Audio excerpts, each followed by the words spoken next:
نبی کریم صلی اللہ علیہ وسلم کی طرف سے 3 قسم کے جانوروں کی اجازت ہے، ایک اونٹ، دوسرا گائے اور تیسرا بکری۔ اونٹ میں اونٹنی بھی شامل ہے اور گائے کے ساتھ بیل، بھینس، بھینسا، اور بکری کے ساتھ بکرا اور دمبا اور دمبی وغیرہ، بھیڑ وغیرہ، یہ سب اس میں شامل ہوتے ہیں۔ اونٹ کم از کم 5 سال کا، گائے کم از کم 2 سال کی، اور بکرا، بکری، دمبا، دمبی کم از کم 1 سال کا ہونا چاہیے۔ لیکن بھیڑ کا بچہ اگر 6 ماہ کا ہو اور اتنا فربا ہو، کسی ایسی نسل کا ہو کہ دور سے دیکھنے میں سال بھر کا لگے، تو اس کی قربانی شرعاً جائز ہے۔ باقی کسی جانور کی کم عمر ہو، جو نصاب ایک عمر کا مقرر کیا ہے، تو اس کی قربانی نہیں ہوگی۔ یہ بھی یاد رکھیں کہ جانور کا عیب سے پاک و صاف ہونا ضروری ہے، تو جب بھی آپ جانور خریدنے کے لیے جائیں تو ذرا ترتیب سے اچھی طرح اس کو چیک کریں۔ مثلا اس کی ناک دیکھیں،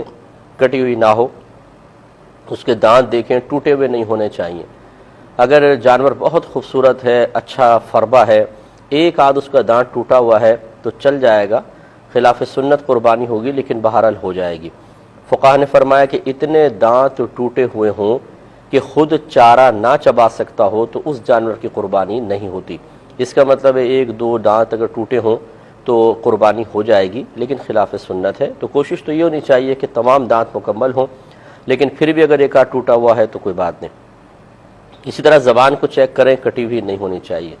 آنکھوں کو چیک کریں، دونوں آنکھیں بالکل صحیح ہونی چاہیے۔ اگر کانا بکرا ہو کہ ایک آنکھ ہے ایک نہیں، یا اندھا بکرا ہے تو اس کی قربانی نہیں ہوگی۔ تو ذرا تھوڑا سا اس کی اس طرح آنکھ کے قریب لا کے یوں کریں، اگر وہ آنکھ بند کرتا ہے تو اس کا مطلب ہے کہ اس کی آنکھ ٹھیک ہے، ورنہ ہمارے ہاں تو ماشاءاللہ ایک سے ایک ماسٹر لوگ ہیں، قربانی یہ بکرے کی آنکھیں بعض اوقات ضائع ہو جاتی ہیں اور اس میں نکلی آنکھ فٹ کی ہوتی ہے، تو یہ پتہ چل جائے گا اگر نکلی ہوگی تو حرکت نہیں کرے گا، چاہے آپ کتنی آنکھ کے قریب کریں، تو یہ ضرور چیک کر لیا کریں، بعض اوقات دھوکہ ہو جاتا ہے۔ کانوں کا مسئلہ یہ ہے کہ اگر کسی جانور کے پیدائشی کان نہ ہو تو یہ ایک عیب ہے، اس کی قربانی نہیں ہو سکتی۔ ہاں بڑے چھوٹے سے کوئی فرق نہیں پڑتا، بعض بکرے ایسے ہوتے ہیں جو چھوٹی نسل کے ہوتے ہیں، ان کے ٹیڈی بکرے شاید کہتے ہیں، چھوٹے چھوٹے سے کان ہوتے ہیں، تو کوئی مسئلہ نہیں ہے، بہت لمبے کان ہوں یا چھوٹے ہوں دونوں چل جائیں گے، لیکن مکمل طور پر اگر پیدائشی طور پر نہیں ہے تو پھر نہیں ہوگی۔ اور اگر کان ہیں اور کٹے ہوئے ہیں تو اس میں دیکھا جائے گا اگر کان اتنا کٹا ہے کہ 1/3 یا اس سے زیادہ تو اس کی قربانی نہیں ہوتی ہے۔ مثال کے طور پہ 3 انچ کا کان ہے اور 1 انچ کٹا ہوا ہے تو یہ 1/3 1/3 جو ہے وہ کٹا ہوا کہلائے گا، یا اس سے زیادہ ہے تو اس کی قربانی نہیں ہوگی۔ لہذا اس سے کم کٹا ہوا ہے تو ہو جائے گی۔ بعض اوقات ایسا ہوتا ہے کہ جانور بہت ہی اچھا ہوتا ہے اور تھوڑا بہت کان میں کچھ خرابی ہوتی ہے، یا جیسے یہ ریوڑ کے ریوڑ لے کر آتے ہیں تو بطور نشانی بعض اوقات کان میں سوراخ سے کر دیتے ہیں چھوٹا سا، تو اس کی قربانی ہو جائے گی، اگرچہ خلاف سنت ہے، مکروہ قربانی ہے، لیکن وہ کراہت اتنی زیادہ نہیں ہے کہ خرابی پیدا ہو، بہت زیادہ خرابی پیدا ہو، تو ایسے جانور کی ہو سکتی ہے، لیکن اچھا ہے کہ پورا کان ثابت ہو تو بہت ہی بہتر ہے۔ اس کے بعد سینگ چیک کر لیں۔ سینگ میں اور کانوں میں ایک بنیادی فرق یہ ہے، اگر پیدائشی کان نہ ہو تو قربانی نہیں ہوگی، لیکن اگر پیدائشی سینگ نہ ہو کسی کے تو قربانی ہو جائے گی، اس کو عیب نہیں شمار کیا گیا، کیونکہ سینگ ایک اضافی چیز ہے اور کان باقاعدہ ایک جسم کا عضو ہے، ایسا جو عضو ہے کہ جس کی وجہ سے حسن پیدا ہوتا ہے اور جانور یا انسان مکمل ہوتا ہے۔ سینگ ایک اضافی چیز شمار کی گئی ہے، تو اس لیے وہ زینت کے لیے گویا کہ کہہ لیں آپ، یا خاص کسی ضرورت کے لیے، جیسے جانوروں کو بعض کو اللہ تعالیٰ نے سینگ دیے تاکہ وہ اپنا دفاع کر سکیں۔ تو خلاصہ کلام یہ ہے کہ پیدائشی سینگ نہ ہو تو ہو جائے گی۔ اب اگر سینگ ٹوٹ گیا، مثال کے طور پر ٹوٹا ہوا ہے، تو یہ دیکھا جائے گا اگر جڑ سے ٹوٹا ہوا ہے تو پھر اس کی قربانی نہیں ہو سکتی، چاہے ایک ہی ٹوٹا ہو۔ ہاں اگر جڑ سے نہیں ٹوٹا، اوپر سے ٹوٹا ہے تو اس کی قربانی ہو جائے گی، مگر خلاف سنت ہوگی۔ تو بعض اوقات یہ ایسا کرتے ہیں کہ جانور کے سینگ کاٹ کر اور اوپر سے اس کو گھس دیتے ہیں، گول سینگ کر دیتے ہیں، تو ایسے جانور کی قربانی بہرحال ہو جاتی ہے، اور بکثرت ایسے جانور منڈی میں آئے ہوتے ہیں، خصوصاً گائے وغیرہ جو ہیں وہ اس طرح کی ہوتی ہیں، تو ان کی قربانی ہو جاتی ہے لیکن خلاف سنت ہوگی۔ اگر پورے سینگ ہو تو بہت ہی بہتر ہے۔ ایک جانور کو اچھی طریقے سے چیک کریں۔ سینگ تک ہم پہنچے تھے کہ اگر پیدائشی سینگ نہ ہو تو قربانی بلا کراہت صحیح ہے، لیکن اگر اوپر سے ٹوٹے ہوئے ہیں تو پھر یہ دیکھا جائے گا اگر جڑ سے ٹوٹے ہوئے ہیں تو قربانی نہیں ہو سکتی، اور اوپر سے ٹوٹا ہوا ہے تو یعنی تھوڑا بہت جھڑ جاتا ہے یا کاٹ کے اس کو جیسے گھس دیا ہے، گول کر دیا گیا ہے، تو اس کی قربانی ہو جائے گی، لیکن خلاف سنت ہوگی۔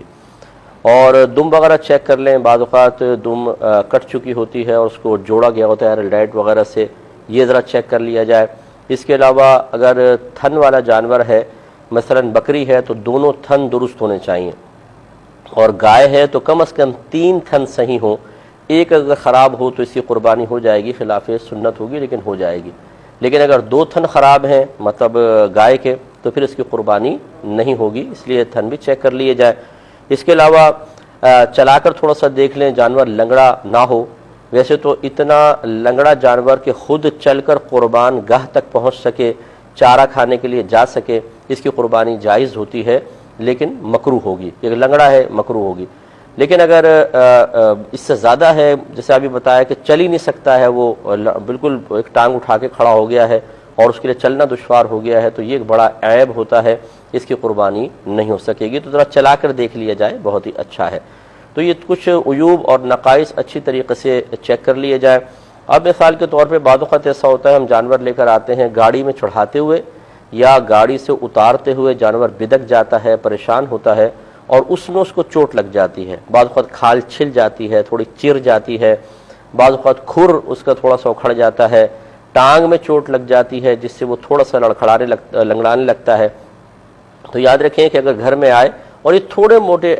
موٹے عیب پیدا ہوئے تو اس میں کوئی حرج نہیں ہے، غنی ہو یا فقیر وہ آرام سے قربانی اس کی کر سکتا ہے۔ لیکن اگر اتنا بڑا عیب پیدا ہو گیا کہ جو قربانی کی راہ میں رکاوٹ ہے، جیسے پورا کا پورا جڑ سے سینگ ٹوٹ گیا، اتنا لنگڑا ہو گیا کہ چل نہیں سکتا ہے، یا آنکھ پھوٹ گئی خدا نخواستہ جانور کی، تو ایسی صورت میں اگر وہ غنی ہے یعنی مالک نصاب ہے تو دوسرا جانور لے کر آئے گا، اس کی قربانی نہیں کر سکتا۔ اور اگر شرعی فقیر تھا اور اس نے بیچارے نے ہمت کر کے جانور خریدا تھا، تو چونکہ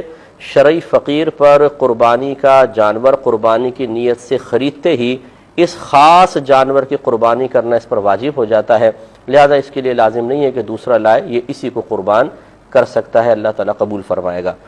یہ ہے کہ یہ اس وقت ہے کہ جب آپ ذبح کرنے سے پہلے یا قربان کرنے سے پہلے عیوب و نقائص پیدا ہوتا دیکھیں، تو یہی مسائل ہیں۔ اور ایک یہ ہے کہ آپ نے جانور لٹا دیا ہے، چھری پھیرنے والے ہیں یا تھوڑی بہت چھری پھیر دی ہے، اس میں بھی آپ نے دیکھا ہوگا بعض اوقات جانور ایک دم بدک کے اڑ جاتا ہے، دوڑ پڑتا ہے، بھاگ لیتا ہے، اور عین ذبح کے وقت اس میں کوئی عیب پیدا ہو گیا، مثلا اچھلا بہت ایک دم چھری پھیرتے اچھلنے لگا اور اس سے سینگ ٹوٹ گیا مثال کے طور پر، تو چاہے یہ غنی ہو یا فقیر، اس جانور کی قربانی دونوں کے لیے شرعاً جائز ہے کہ بوقت ذبح جو عیب پیدا ہوتا ہے وہ معاف ہوتا ہے کہ اب بالکل آخری وقت ہے، تو اس کے لیے اس کی قربانی